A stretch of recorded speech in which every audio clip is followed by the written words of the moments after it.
C'est un rendez-vous que Michelle Bachelet n'a jamais raté au cours de ses 4 ans à la tête du Chili. La journée internationale des droits de l'homme, ici le 10 décembre dernier à Lonquén, là où la dictature du général Pinochet a commis l'un de ses premiers massacres. Fille d'un opposant politique assassiné, elle-même détenue et torturée, elle avait voulu faire de la défense des droits de l'homme un point fort de son mandat. Quand on supprime les libertés et que la tyrannie s'impose, toutes les horreurs sont possibles. C'est pour cela qu'il est si important de soigner et de perfectionner notre démocratie. On sait d'ailleurs déjà où elle continuera sa carrière après avoir cédé le pouvoir.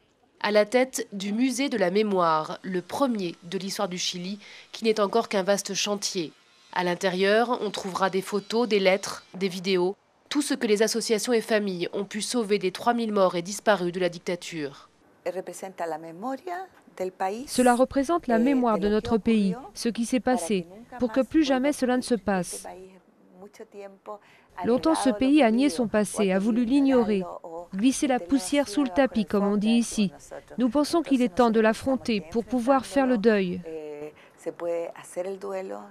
Un deuil encore difficile. Si des procès sont en cours, la majorité des militaires impliqués n'ont pas été condamnés et les années Bachelet n'ont pas vraiment changé la donne pour les associations de droits de l'homme.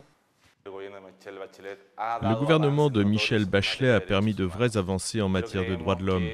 Mais nous pensons que ce n'est pas suffisant, surtout sur les questions de vérité, de justice et de réparation. Les victimes devraient bénéficier de plus de générosité de la part de l'État chilien.